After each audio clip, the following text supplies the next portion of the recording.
Buongiorno a tutti e benvenuti su BravoCast Italiano.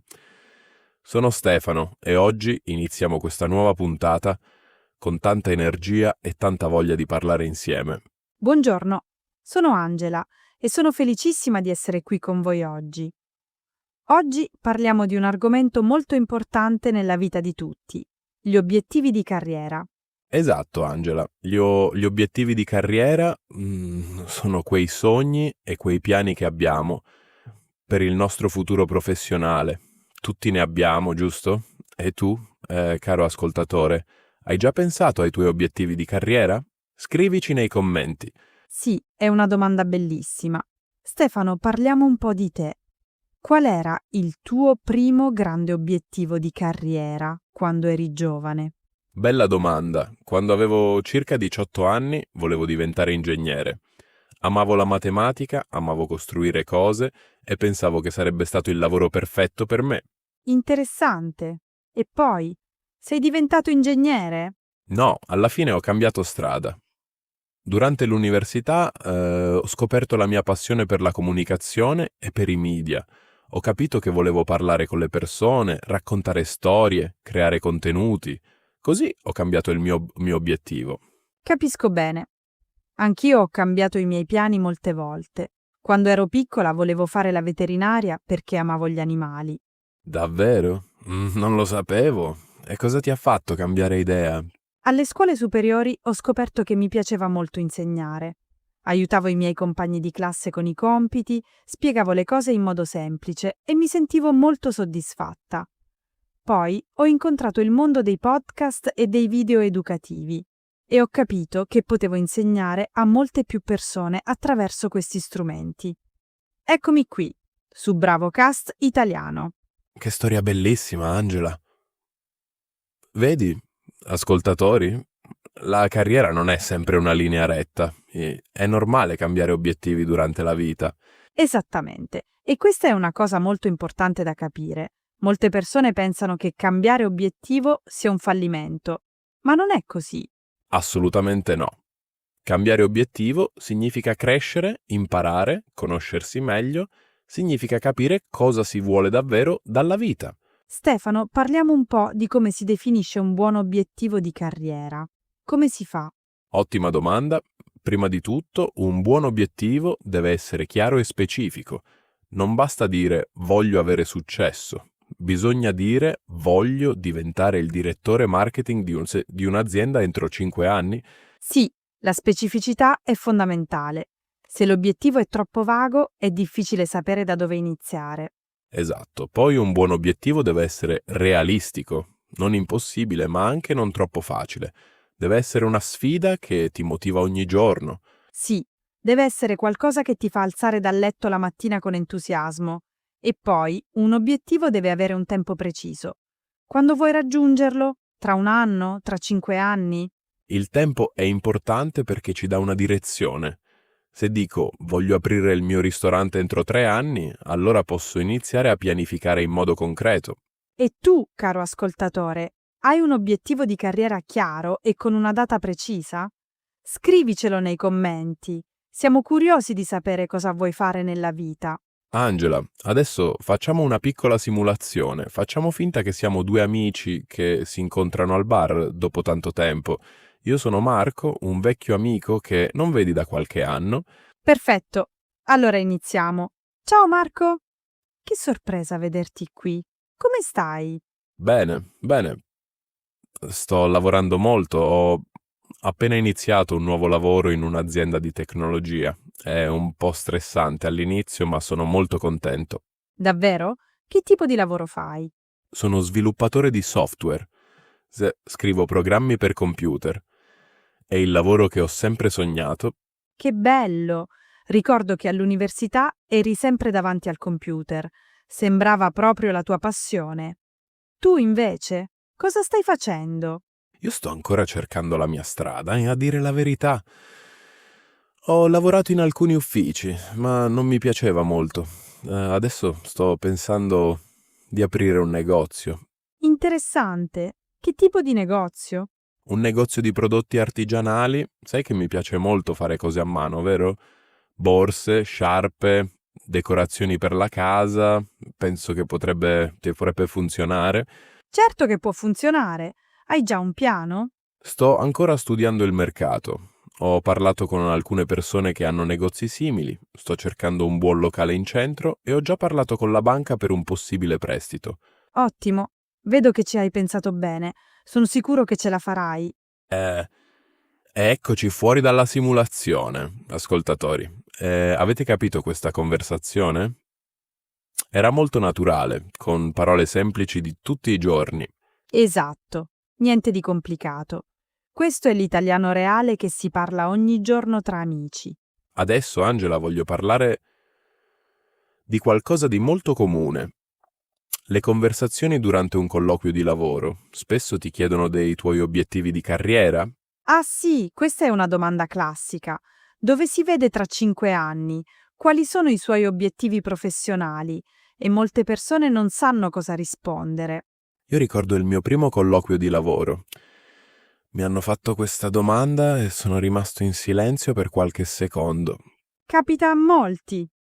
E allora, come si risponde bene a questa domanda?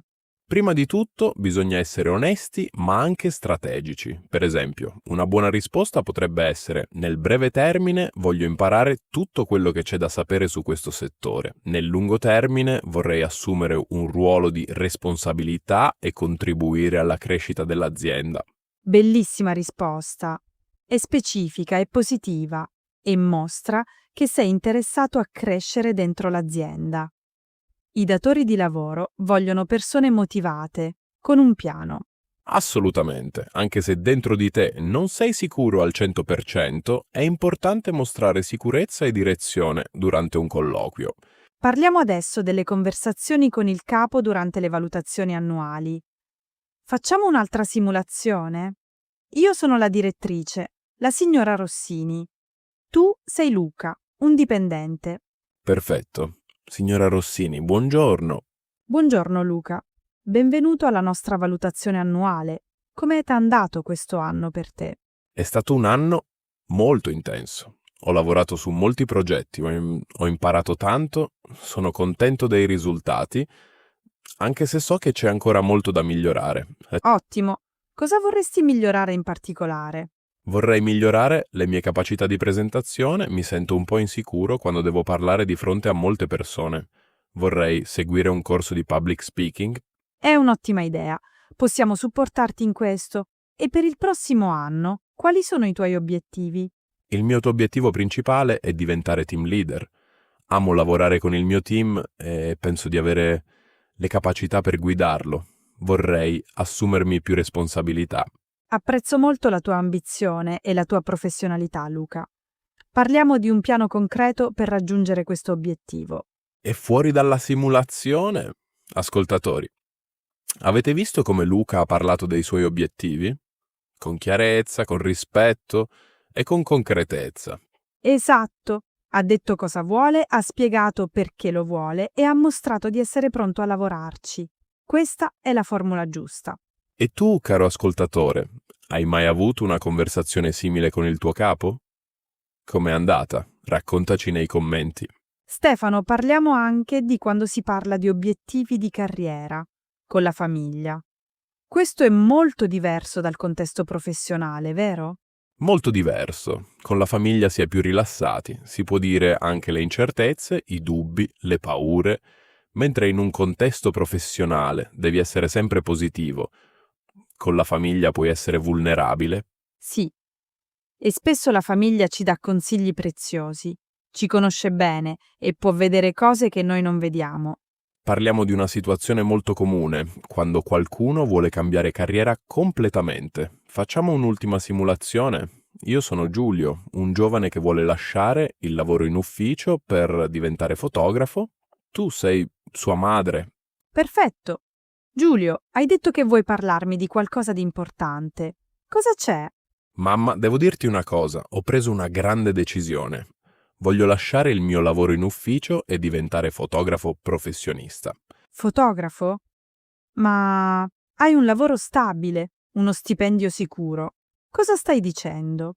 Lo so che sembra strano, ma io non sono felice nel mio lavoro attuale. Ci penso da 2 anni, la fotografia è la mia vera passione. Ma Giulio, la passione non paga le bollette.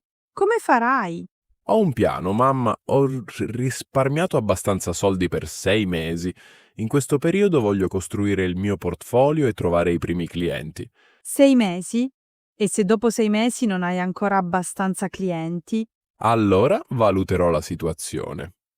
Ma voglio almeno provare. Non voglio avere 70 anni e pensare, perché non ho provato? Ti capisco. Forse potresti iniziare la fotografia part-time senza lasciare subito il tuo lavoro? Almeno per i primi mesi. È una buona idea. Potrei fare le 2 cose insieme per un po' e poi decidere. Grazie, mamma. Mi sembra più prudente e ti supporterò in questo. Voglio solo che tu sia felice e al sicuro. È fuori dalla simulazione. Avete visto come Giulio ha comunicato il suo obiettivo? Con chiarezza, con un piano, con rispetto per la preoccupazione di sua madre. E sua madre, anche se preoccupata, alla fine lo ha ascoltato e lo ha supportato. Alla fine hanno trovato un compromesso: iniziare in modo graduale. Questo è molto saggio. Non sempre bisogna fare cambiamenti drastici all'improvviso. A volte un approccio graduale è la soluzione migliore. E tu, caro ascoltatore, hai mai dovuto parlare con la tua famiglia di una grande decisione di carriera? Com'è andata? Lascia un commento. Adesso parliamo di motivazione. E come si mantiene la motivazione quando si lavora verso un obiettivo per molto tempo? La motivazione può diminuire nel tempo. È normale. All'inizio siamo tutti entusiasti, ma dopo qualche mese, quando le cose diventano difficili, può calare. Prima di tutto, bisogna ricordarsi perché si è iniziato. Io ho scritto i miei obiettivi su un foglio di carta vicino alla scrivania. Quando mi sento demotivato, lo leggo e mi ricorda il perché. Bellissima abitudine. Poi è importante celebrare i piccoli successi. Ogni piccolo traguardo raggiunto merita un riconoscimento. Se hai completato un corso difficile, festeggialo. E poi circondarsi di persone positive e motivanti aiuta enormemente. L'ambiente intorno a noi influenza molto il nostro stato d'animo. C'è un altro aspetto importante: come si gestisce la delusione quando un obiettivo non si raggiunge. Nella carriera ci sono inevitabilmente momenti difficili. Prima di tutto bisogna concedersi il tempo di essere tristi. È normale sentirsi delusi, non bisogna fingere di stare bene quando non è così. Ma poi bisogna rialzarsi, bisogna chiedersi: cosa posso imparare da questa esperienza? Come posso fare meglio la prossima volta? Esatto, ogni fallimento è un'opportunità di crescita. Molte persone di grande successo hanno fallito molte volte prima di raggiungere i loro obiettivi. La differenza è che non si sono arresi. E tu, ascoltatore, hai mai avuto una grande delusione nella tua carriera? Come hai reagito? Condividi la tua esperienza con noi. Angela, prima di concludere vogliamo parlare di una cosa pratica. Come si presenta il proprio obiettivo di carriera nel curriculum vitae? Ottima idea! Molti curriculum iniziano con una sezione chiamata profilo professionale o obiettivo.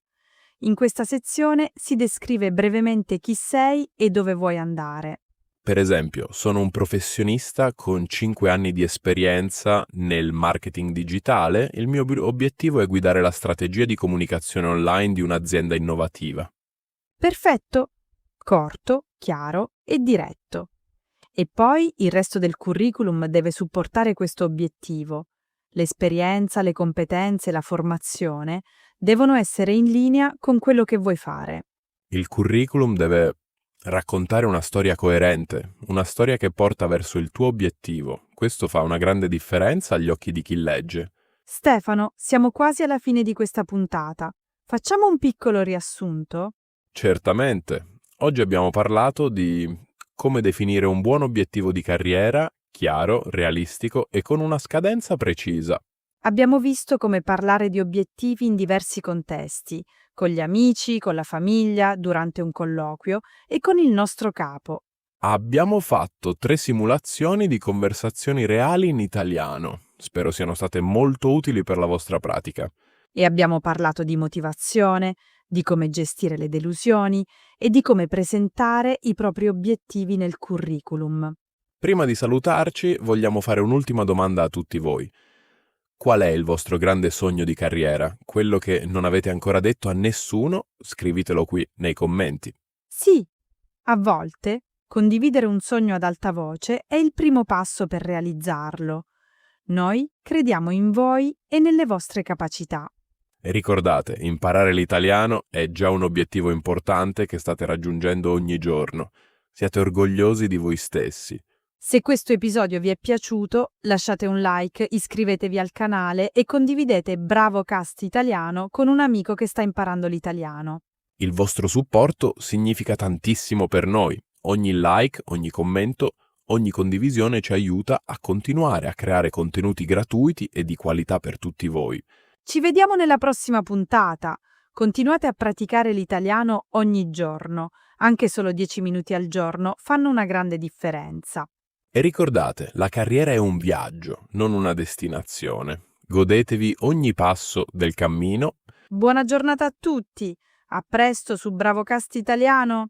A presto! Ciao ciao!